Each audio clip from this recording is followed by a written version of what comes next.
국내에서도 뭐 여행을 좀 많이 다녀보고 어린 아이들부터 어른까지 남녀노소를 다양하게 만나보고 또 다양한 지역의 문화를 경험해 볼 일들이 있으시면 대한민국 안에서조차 생각보다 각 지역마다 또 남자, 여자, 또 나이 있으신 분들과 그렇지 않은 상대적으로 젊은 사람들 사이에 다른 것들이 많다는 걸 많이 알게 되실 겁니다. 맨날 만나는 사람들만 만나고 내가 맨날 익숙한 것들만 하다 보면 단순히 뭐 유행에 뒤떨어지는 사람이 되는 것이 아니라 다른 사람들을 이해하는 데 있어서 굉장히 뒤떨어지고 그런 편협한 삶을 살게 됩니다. 우리가 이 세상의 모든 것 그리고 남녀노소를 다 알아야 되고 다 이해할 수는 없습니다. 하지만 대한민국이라는 사회를 함께 살아가고 있기 때문에 타인에 대한 이해가 적으면 사람이 좀 편협해지고 편협하다는 건 자기만 옳다고 주장하게 될 확률이 그만큼 높아지는 거죠. 그러니까 나이가 많냐 적냐를 떠나서 뭐 아름다운 말은 아니지만 그냥 꼰대가 되는 것입니다. 그 사람이 나이가 적다고 꼰대가 아니냐 그런 거 아니에요. 타인에 대한 이해가 덜해지면 저 사람이 왜 저런 삶의 태도와 자세를 가졌지? 왜 다른 지역은 음식을 놓을 때 이렇게 놓지? 왜 뭘 먹을 때 이렇게 먹지?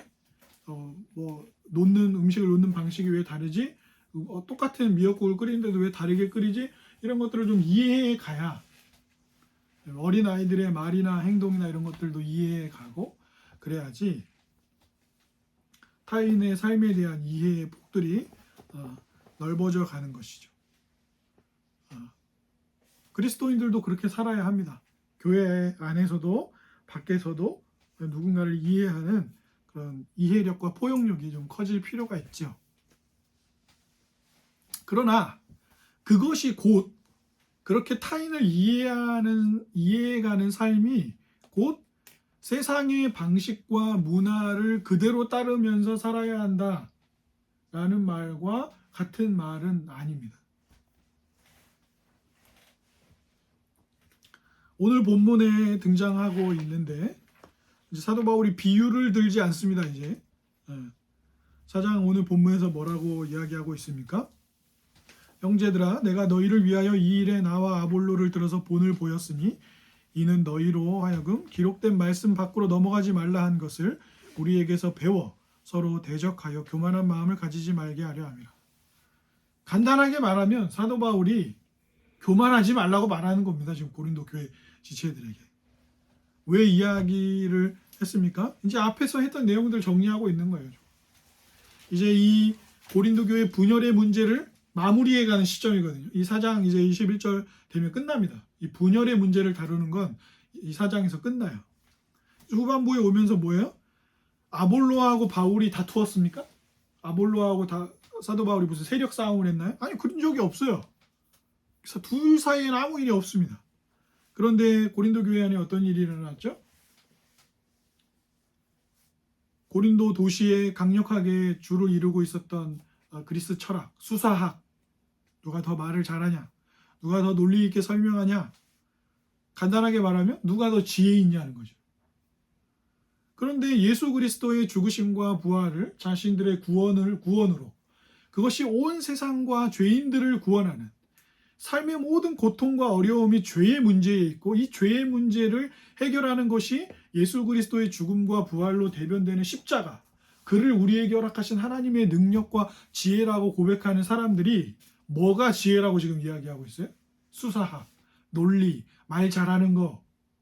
그리고 고린도 교회 교인들에게 강력한 영향력을 미쳤던 실제 그리스 학파는 스토아 학파나 견유 학파로 알려져 있습니다. 자기를 절제하고 금욕주의적인 삶을 살고 그런 삶을 추구해가는 사람들. 곧 무슨 얘기예요? 그런 삶을 사는 사람들이 어떤 사람들이라는 거예요? 그렇지 못한 삶을 사는 사람들보다 어디에 있어요? 위에 있는 거예요. 위에. 우리가 추구하는 삶의 방식이 그렇게 못 사는 사람들보다 위에 있어. 그 얘기는 곧 무슨 얘기예요? 내가 잘났다는 얘기예요. 나는 아볼로파야. 나는 바울파야. 교회 개척이 더 중요하지. 말을 잘해서 가르치는 게 더 중요하지. 이렇게 주장하기 시작하면서 뭐예요? 교만해진 거예요. 교만해진. 그런데 사도 바울은 뭐라고 얘기했어요? 아볼로랑 나는 누구야? 그리스도의 일꾼이지. 우리 이 교회에 물도 주고 씨도 뿌리지만 교회를 자라게 하시는 분은 누구라 그랬어요? 하나님이 하는. 그리고 이 교회는 누구 거라 그랬어요? 하나님의 교회예요. 우리는 누구의 일꾼이? 우리는 그리스도의 일꾼이에요. 우리는 보세요. 저를 보세요. 우리는 이런 사람이 아니에요. 어느 정도를 벌고 어느 정도 괜찮다고 하는 동네에 살고 괜찮은 학교를 나오고 사람들이 인정해 줄 만한 삶의 내용을 갖춰서 너희보다 나은 삶을 살지 라고 하는 자기 지혜, 자기 교만을 드러내는 고린도 도시를 점령하고 있었던 철학이나 문화, 후견인을 잘 둬서 자신의 삶을 업그레이드. 그 누가 후견인이라는 거예요? 바울이 후견인 해주겠다고 얘기한 적이 없거든요. 로마 사회가 말하는 후견인 제도, 줄 잘 서는 거. 그래서 내 삶을 업그레이드 시키는 거에 있어서 내가 여러분의 대변자가 되어주겠다고 얘기해 준 적이 없어요. 근데 고린도 교회 사람들이 뭐라 그래요? 바울이 우리 후견자예요. 아볼로가 우리 후견자예요. 게바가 우리 후견자예요. 자기네가 베드로하고 뭔 상관인데. 물론 그리스도 안에 형제지만. 그리스도, 웃긴 것들. 그리스도가 최고지. 예수님이 우리 후견자예요. 그럼 예수님은 자기들에게만 구원자고 후견자이십니까? 모든 고린도 교회 지체들의 이 그리스도를 고백하는 모든 지역 사람들의 모든 시대를 뛰어넘어서 예수 그리스도를 주로 고백했던 사람들이 다 구원자시잖아요. 근데 뭐예요? 이러한 아볼로를 따르는 삶, 바울을 따르는 삶, 게바를 따르는 삶, 그들이 우리의 후견자가 되어주는 것, 그것은 곧 뭐예요? 그들이 우리의 후견자. 그들이 자기를 절제하고 아름다운 말들을 하고 논리를 내세우며 살아가는 당대를 휘어잡고 있었던 문화를 그대로 교회 안에 이식해서 지금 어떻게 하고 있는 거예요? 나 잘났다 하고 있는 거예요. 나 잘났다. 그러니까 얘기하는 거예요. 교만하지 말라고. 교회는 하나님의 것이고 주님의 것이고 우리는 그리스도의 일꾼이고 결정적으로 지난번에 뭐라고 얘기했습니까? 오늘 말씀 오늘 읽었던 거 앞에 있는 5절을 한번 같이 읽어보겠습니다. 5절입니다. 시작. 그러므로 때가 이르기 전 곧 주께서 오시기까지 아무것도 판단하지 말라. 그가 어둠에 감추인 것들을 드러내고 마음의 뜻을 나타내시니 그때 각 사람에게 하나님으로부터 칭찬이 있으리라. 우리가 이렇게 말하죠. 저 목사님은 저 목사님 같은 사람이 천국에 가서 예수님 옆에 앉아 있어야 돼. 옛날에 부흥사들이 말도 안 되는 얘기를 되게 많이 했는데 다 구원을 받지만 더 헌신한 사람들은 황금 모자 쓰고 천국 가가지고 안 그런 사람들은 개털 모자 쓴다고. 그런 이상한 얘기들 진짜 많이 했거든요. 그건 그 사이비들이 하는 얘기입니다. 그런 거 잊지 마십시오. 그런 말 그냥 농담으로도 그런 말을 하지 마세요. 네. 고린도 교회 교우들이 처음에 농담을 안 했겠어요? 누구 집사님 후견인이 누구라며? 인생 풀렸네. 그런 얘기 안 했겠냐고요. 같이 모여서. 그러다가 이제 이런 데까지 가는 거예요. 결정적으로 우리를 어디에 비춰봐야 된다고 사도 바울이 얘기합니까? 예수님 다시 오신다는 거예요. 예수님 다시 오신다고. 예수님 다시 오시면 우리가 얘기할 때는 작지만 뭔가 이렇게 꾸준히 뭘 잘해왔던 저 교회. 아니 많은 사람들을 모이게 하고 시끌벅적하고 정말 사람 냄새 나는 것 같은 저 큰 교회, 저 목사, 저 집사님, 저 청년, 저 어린이 막 예배 시간에 목사님이 막 광고 시간에 막 칭찬해주고 했던 사람들이 예수님 다시 오시면 그때 예수님이 그 사람을 칭찬하실까? 사도 바울이 뭐라고요? 너희들 각자가 가지고 있는 지혜라고, 여러분 생각에는 지혜라고 생각하는 것으로 서로를 판단하고 재고 잘난 척하고 교만하게 굴지 말고 어디에 비춰보라는 거예요. 예수님 다시 오신다. 세상 끝날에 다시 오실 예수 그리스도, 그분의 삶, 그분의 말씀, 특별히 무엇이요? 예수 그리스도의 죽음과 부활로 말미암아 대변되는 십자가로 구원되는 우리의 삶을 그분의 말씀에 비추어서 돌아보라고. 내 말이 맞다고 교만하게 굴지 말고, 바울파의 말이 맞다고 하지 말고, 아볼로파의 말이 맞다고 하지 말고, 게바파의 말이 맞다고 하지 말고, 다시 오실 예수님 앞에 그분의 십자가와 부활로 대변되는 그 십자가 앞에, 거기에 여러분의 삶을 비춰보라고. 그걸 놓치지 말라고. 우리는 서로를 판단하는 것으로 말미암아 결정되는 삶을 가지고 있는 사람들이 아니라, 다시 오실 예수님이 우리를 어떻게 하신다고 다 판단하실 거라고. 그걸 생각하고 주의하고 경외하는 마음으로 두려움을 가지라. 그걸 경고로 가지라. 우리 목사님이 나를 이렇게 보면 어떡하지? 우리 집사님이 나를 이렇게 생각하면 어떠요? 장로님이 나를 이렇게 보면 어떡하지? 우리 교회 어떤 자매가, 우리 어떤 형제가 나를 이렇게 생각하면 어떡하지?가 아니라, 다시 오실 주님 앞에 여러분의 삶을 비추어 보라는 거예요.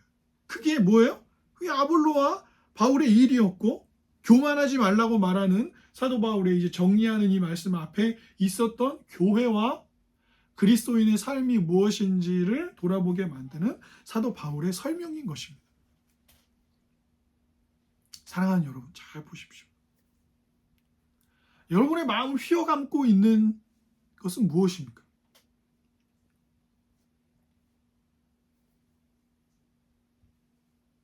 여러분 왜 직장생활 하시죠? 여러분 왜 생활의 터전으로 나가십니까? 여러분 왜 하루에 한 끼, 두 끼, 세 끼를 드시죠?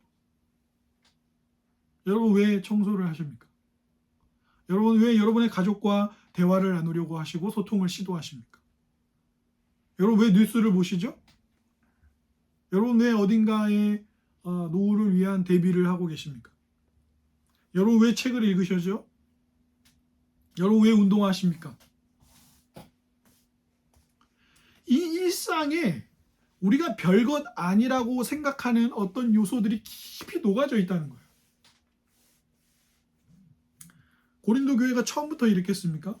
사도 바울이 왜 놀라고 슬프고 힘든 마음으로 고린도 전서의 이 초반부, 고린도전서가 거의 한 16장까지 있는데, 이렇게 장수로 따지면 뭐 절별로 따질 수도 있겠지만 16장까지 있는 고린도전서의 4장이면 4분의 1이잖아요. 그것도 초반부에 왜 이렇게 길게 고린도 교회 분열의 문제를 다루고 있을까요? 단순히 고린도 교회가 분열됐다는 이야기만 하는 것이 아니라, 고린도 교회의 지체들이 고린도라는 도시와 문화, 로마 제국의 다스림과 이런 모든 것들에 익숙했던 사람들이, 그거 자체가 틀린 건 아니지만, 일반적으로 하나님 베푸신 은총이 있지만, 이제야말로 죄로부터 자유를 얻고 죄 씻음을 받고 하나님의 자녀가 되고 백성이 되어서 하늘나라의 시민으로서 그 정체성을 가지고 사도 바울하고 나름 잘 지냈던 사람들이 왜 다시 돌아서서 철학과 스토아 철학과 견유학파의 철학과 후견인의 문화와 이런 것들로 속히 돌아서게 됐냐는 거예요. 왜? 우리는 서울에 살고 있잖아요. 우리는 이 서울의 빠른 변화에 익숙해져서 살아갑니다. 우리 중에 유튜브 안 보는 분 혹시 계신가요? 난 절대로 안 본다. 하나도 안 본다. 그런 분 계십니까? 여러분, 우리 중에 SNS를 나는 가입도 안 했다. 관심도 없다. 나는 죽을 때까지 절대 안 할 것이다. 그런 분 계십니까? 우리 중에 더불어민주당이나 국민의힘 정당을 모르는 분이 있나요? 제가 이런 말씀을 드리는 이유는 우리의 일상에 굉장히 깊이 녹아져 있는, 우리가 살고 있는 여기 현실에 무엇이 있다는 거예요. 그것 없이 사는 사람이 없어요. 문제는 뭐냐? 그 모든 것들이 내가 왜 먹고 마시고 일하고 부대끼고 살아가는지를 어디서 확인해야 돼요? 그리스도 안에서 확인해야 돼요. 그리스도 안에서. 우리는 세상에 보냄을 받은 자들입니다. 우리는 BMW를 타라고 부름받은 사람들이 아니에요. 그건 우리의 중요 관심사가 아니에요. 우리는 내 집 장만을 하라고 하나님이 부르신 삶이 아니에요. 우리는 좋은 대학을 나오라거나 좋은 옷을 입어야 되거나 이 세상 사람들이 보기에 멋지고 쿨하고 아름다운 삶을 살라고 부름받은 사람들이 아니에요. 우리는 죄로 용서받고 우리의 삶의 모든 고통과 슬픔과 모든 삶의 문제의 뿌리인 죄로, 그것이 죄 때문인지도 몰랐는데 그것이 죄라는 것을 알게 하시고 그러니까 하나님이 주신 이 모든 아름다운 세상이 우리가 하나님과의 언약을 깬 것으로 말미암아 저주 아래 놓이게 되었어요. 싸우고 다투고 미워하고 빼앗고 착취하고 하는 이런 모든 일들, 자연을 착취하는 일까지, 그죠? 그런 일들이 다 벌어지도록 만들어진 세상에 있는데 그 모든 것들을 다시 새창조하는 삶으로 부르셨어요. 이 세상을 다시 짓는 거예요. 예수 그리스도께서 자신의 죽음과 부활을 통해 이 세상을 다시 지으시는 거예요. 새창조하시는 거예요. 아담의 실패를 성공으로 만드시는 거예요. 그래서 아브라함을 하나님이 부르실 때 아브라함과 아브라함의 후손들이 세상에 뭐가 될 거라고 했어요. 너와 너희의 후손은 세상에 뭐가 된다고요? 세상이 너희 때문에 복을 받을 거라고 했어요. 세상이. 너도 복을 받지만 세상이 너희들 때문에 복을 받게 될 거라고 그랬어요. 세상이 너희들 때문에 여호와 하나님이 얼마나 지혜로우시고 능력 있으시고 아름다우신 분이신지를 알게 될 거라고 그랬어요. 그래서 다니엘이 어떻게 했어요? 다니엘은 그 나라의 법이 아니라 열심히 총리로서의 역할을 감당했지만 자기에게 맡겨진 어떤 정치적 역량을 발휘했지만 다니엘은 기도하는 일을 했고 다니엘은 황제보다 왕보다 하나님을 섬겼어요. 그것 때문에 사자굴에 갔어요. 근데 사자굴에서 안 죽었어요. 그래서 그를 아꼈던 다리오 왕이나 이런 왕들이 와서 다니엘아 살아있느냐? 왔잖아요. 아침에 막 뛰어왔잖아요. 다니엘아 살아있느냐? 너가 그렇게 사랑하고 능력 있다고 말씀하신 하나님이 너를 지켜주셨느냐? 다니엘이 뭐라 그랬어요? 잘 잤습니다. 사자가 저를 해하지 못했습니다. 그러면 근데 우리 어린아이 때는, 그죠? 우리 채원이 같이 좀 어리면 야, 사자가 안 먹었네? 이런 데 좀 관심이 가잖아요. 그런데 결국 그 얘기를 통해서 하나님이 다니엘을 통해서 그 제국의 왕, 당시 패권을 장악하고 있던 제국의 왕과 대신들과 그 수많은 사람들에게 뭘 보여주고 싶었던 거예요? 다니엘이 믿는 하나님이 세상을 다스리신다. 다니엘의 세 친구가 풀무불에 던져졌을 때 거기 한 명이 더 있는 것처럼 보였다 그랬어요. 자, 나왔어요. 불 속에서 나왔어요. 하나 다친 곳이 없었어요. 그럼 뭐예요? 와, 기적, 미라클. 그래서 이제 오늘도 뭐예요?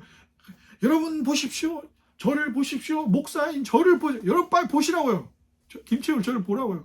제가 라이터를 지금 켜겠습니다. 손을 막 안 탔습니다. 여러분 예수님 헌금하십시오. 이런 사이비로 가는 거예요. 예수님의 기적과 막 물을 포도주로 변하고 죽은 사람 살리고 막 바다 위를 걸으시고 이 모든 일을 통해서 예수님이 보여주고 싶으셨던 건 뭐예요? 하나님이 살아계시고 하나님은 우리가 할 수 없는 일, 이해할 수 없는 일을 하시며 뭐 하시는 거라고? 그 모든 것을 누가 통제하고 다스리고 원하는 뜻대로 이끄시냐는 거예요. 하나님이시라는 거예요. 하나님이시. 그럼 뭐예요?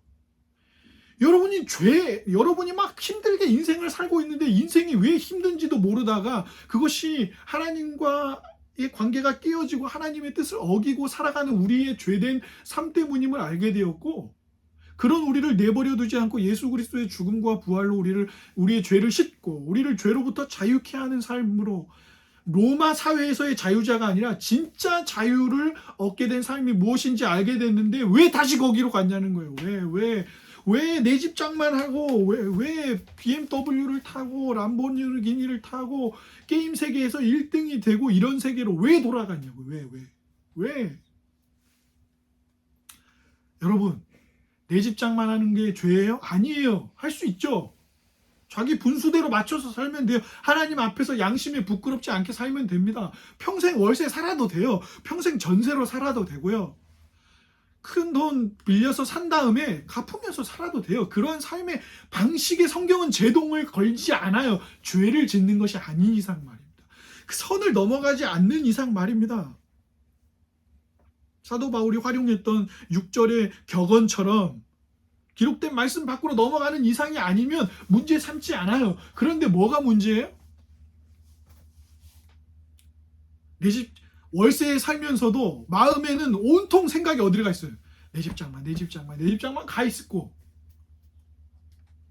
늘 지식을 쌓고 책을 읽어서 누군가를 이기고 싶고 내가 멍청하지 않은 사람이라는 것을 드러내고 싶고 자랑하고 싶은 거. 내가 삶의 태도도 별로고 말도 별로고 되게 고상스럽지 않은데 차는 비싸고 좋은 걸 타가지고 어디 가서 무시 안 당하고 싶고 어디 스피치 학원 같은 데 가서 말하는 거 잘 배워서 고상하게 말해서 자기가 고상하고 괜찮고 다른 사람들보다 더 나은 사람이라는 걸 그것으로 증명하고 싶은 욕구 가운데 놓이면 내가 괜찮은 옷을 입고 예배당에 와서 그래서 제가 피부병 알러지나 이런 고생한 거 아시잖아요. 그것 때문에도 이렇게 그냥 평범한 옷을 입고 와서 예배하지만 양복을 입거나 또 가운을 입는 것을 거부하는 이유가 있어요. 목사가 달라요, 여러분하고? 우리는 그냥 그리스도의 일꾼으로서 여러분의 똑같은 형제이고 형제이고 지체인데 맡은 역할이 역할일 뿐이에요. 목사가 뭔데요? 목사의 역할이 여러분의 삶을 돌보고 여러분은 목사의 삶을 생활을 책임져주는 대신에 우리 목사는 여러분이 말씀을 기억하고 복음을 기억하고 복음에 기대어 살도록 돕는 형제로서 이 안에 존재할 뿐이죠. 뭔데 다르게 입고 여러분들보다 높은 강단에 올라가가지고 가운 입고 고상한 척하면서 그 역할을 감당하려고 하죠.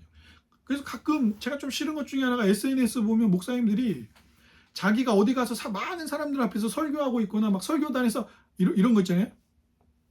이런 거? 이런 사진, 이게 그 장면이 찍히는 거죠? 이러고 있는 거 아니면 막 이러고 있는 걸 찍어서 자기 프로필 사진에 올려요. 이유는 알아요. 뭐 직장인이 직장에 있다가 자기 부장님하고 사진 하나 찍었는데 잘 나오면 그거 프로필 사진으로 쓸 수 있잖아요. 자기도 거기가 직장이고 일하는 터전이니까 그럴 수 있죠. 그런데 제가 그 사진을 싫어하는 이유가 뭐냐면 자기 정체성을 거기서 찾는 거예요. 자기 정체성을 내 후견인이 누군지 내가 얼마나 스토아 철학에 철저하게 살아서 다른 사람들보다 나은 삶을 살고 있는지를 보여주는 것으로 삼는다고. 내가 이렇게 많은 사람들 앞에서 설교했어요. 내가 이렇게 괜찮은 옷 입고 이렇게 말끔하게 설교하고 있어요. 그게 자기예요? 아니죠. 예수 그리스도의 죽음과 부활 안에 자기가 있죠. 죄 씻음을 받았고 하나님의 자녀가 되었고 아버지라고 부를 수 있고 그분의 영광을 기뻐하고 영원한 그날을 꿈꾸며 사는 게 자기 정체성이지. 뭐 맛있는 거 먹고 있는 거, 예쁜 뭐를 먹고 있다는 거, 어디를 여행 갔다는 거, 그거를 보여줌으로써 내가 누구인지를 보여주고자 하는 이 시대의 정신. 그래서 누군가를 굉장히 박탈감을 얻게 하는 거. 10대 청소년들이 막 보정된 사진 올리고 막 춤추고 해서 막 밈을 만들어가지고 뿌리고 틱톡에 막 그걸 올리고 사람들은 좋아요를 눌러주고 막 멋져요, 예뻐요, 끝내줘요. 이것으로 자기 정체성을 삼으려고 하는 것이 고린도 교회 사람과 똑같은 거예요. 너 아볼로파야? 이걸 얻고 싶은 거예요. 너는 바울파야? 우리는 쟤네들이랑 급이 안 맞잖아. 우리는 그리스도파지. 이거 하지 말라고. 이게 얼마나 교만한 거냐고. 이게 얼마나 교만한 거고 왜 다시 돌아갔냐고요. 거기에 돌아갔냐고요. 사랑하는 여러분, 우리 학생들도 마찬가지네요. 초등학생들도. 옷, 외모, 말, 학업 성취도, 어느 학원 다니는지, 얼마나 똑똑한지, 말 잘하는지, 노래 잘하는지, 체육 시간에 운동 잘하는지, 선생님한테 칭찬받는지, 친구들한테 인기가 있는지, 게임을 잘하는지, 공부를 잘하는지, 엄마 아빠가 부자인지. 엄마 아빠가 부자인 게 자기랑 뭔 상관이에요. 물론 엄마 아빠 부자면 좀 더 맛있는 거 먹고 즐기고 막 게임할 때도 돈도 많이 주고 그러겠죠. 유학도 보내주고. 근데 그게 자기예요? 그게 자기가 아니에요. 자기가 아닌 것을 자기 것으로 삼아서 그게 자기라고 말하고 싶은 거예요. 사도 바울이 나야. 알지? 교회 개척한 거. 내가 그 사람 파라니까? 내가 아볼로파야. 말 잘하고 능수능란하고 똑똑하게. 똑똑한 사람들만 우리 교회에서 아볼로파에 들어갈 수 있는 거야. 이런 의식을 갖는 것, 그런 데서 답을 찾는 것, 돈 많고 집 있고 똑똑한 것에서 자기 정체성을 찾는 것. 여러분, 서울대 나온 사람은 예수님의 구원이 필요 없습니까? 여러분, 돈이 많은 사람, 코인 투자해서 성공한 사람은 예수님의 구원이 필요 없나요? 아니라는 거예요. 그런데 인생의 끝에 갔을 때, 그죠? 여러분, 저를 보십시오. 인생의 끝에 갔을 때 뭐 할 거예요? 그래서 여러분들은 자랑하잖아요. 우리는 왕이다. 우리는 잘났다. 우리는 지혜 있다. 우리는 멋지다. 우리는 쿨하다. 그런데 뭐예요? 사도인 우리들은 하나님이 그냥 뭐 버리기로 작정한 사람들처럼 샘말의 끝에 있다. 그래서 이 비꼬는 거예요. 고린도 교우들. 뭐예요? 너희는 강하지만 우리는 안 그래 약하고, 너희는 존귀하지만 우리는 비천하고, 우리는 맞고 줄이고 헐벗고, 그러잖아요. 너희는 왕처럼 살지만 우리는 정반대의 삶을 살고 있다. 마치 만물의 더러운 것과 찌꺼기가 된 것 같아. 너희는 똑똑하지만 우리는 그리스도 안에서 어리석고.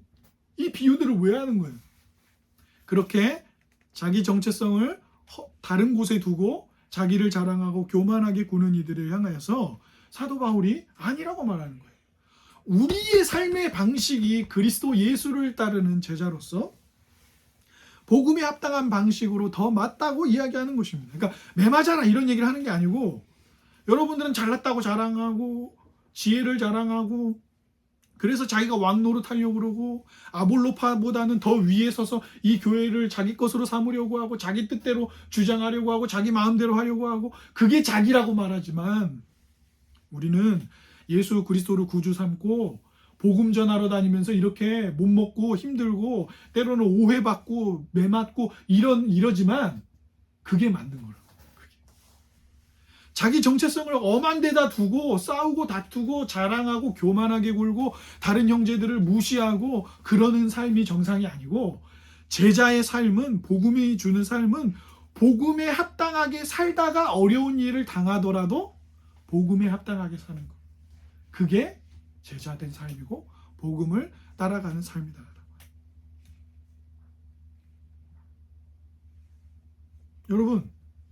여러분이 책 많이 못 읽는 거를 부끄럽게 생각하지 마세요. 여러분 중에 누가 좋은 학교를 나오지 못한 것, 원하는 만큼의 학교를 나오지 못한 것을 부끄러워하지 마세요.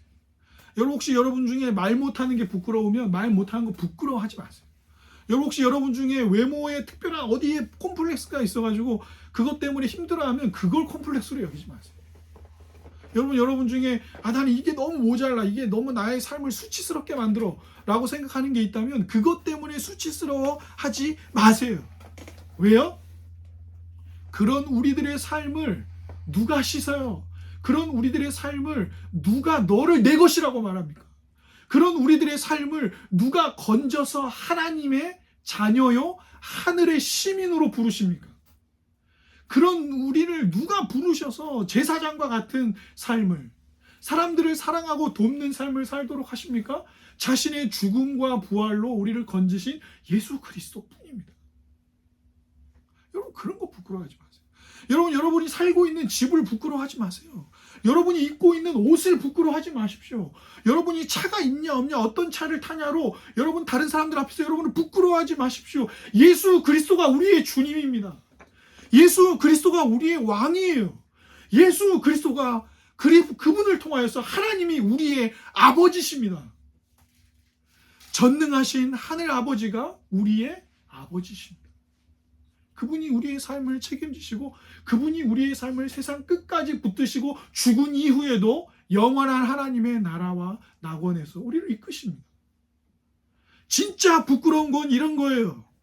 돈이나 명예나 권력이나 지식이나 혹은 이 시대가 유행하는 문화나 옷이나 그런 수많은 것들에 자기의 정체성을 두고 그것을 가지면 다른 사람들보다 위에 있고 그것을 가지지 못하면 다른 사람보다 비천한 삶을 살고 있다고 수치스러워하는 거기에 죄가 우리를 얽어매서 우리의 삶을 망가뜨리는 진짜 부끄러운 것은 거기에 있어요. 거기에 있습니다.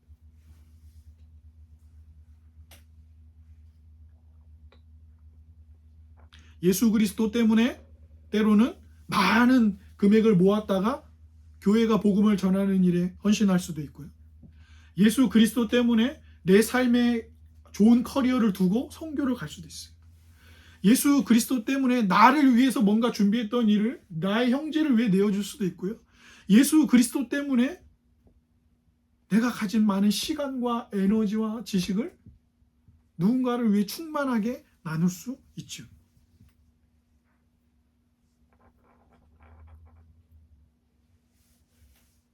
그렇게 살면서 어려움을 당하고 조금 힘들고 불편한 것, 그것을 감당하는 것이 차라리 복음에 합당하고 자기를 자랑하지 않고 결국 교만하다는 건 무슨 말입니까?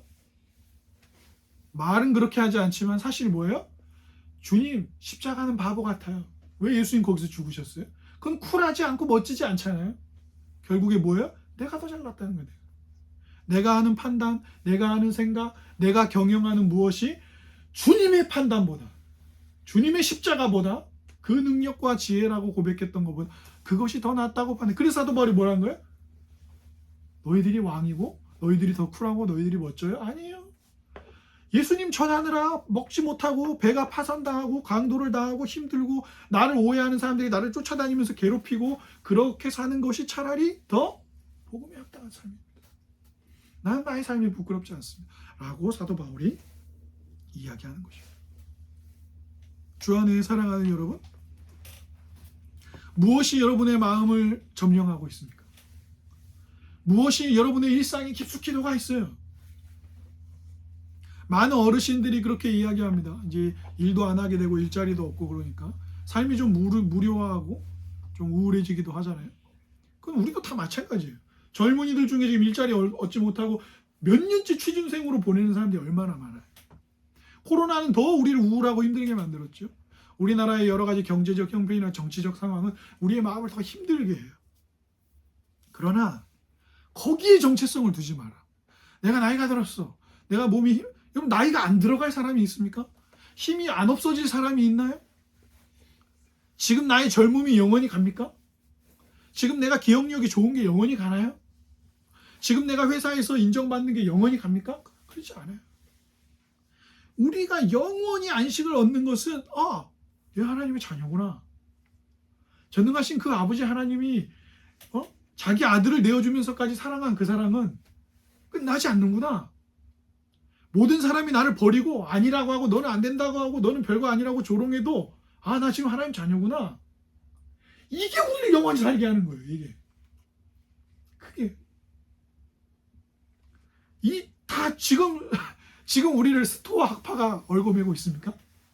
지금 우리가 뭐 그것으로 우리 비슷한 것들이 많이 있지만 후견인 제도 가운데 우리가 살고 있나요? 그것들이 우리를 매나요? 비슷한 것이 이 시대에 존재하지만 말이에요. 여러분 서로를 어떻게 보고 계세요?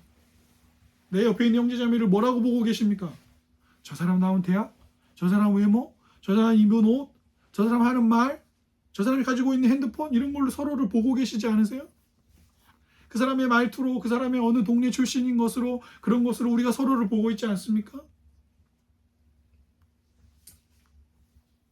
사랑하는 여러분, 예수 그리스도께서는 그렇게 서로를 판단하고 보고 정죄하고 미워하고 다투고 그래서 뭐예요? 각자가 가진 것으로 내가 너보다 위에 있어 라고 말하는 사람들에게 아니야.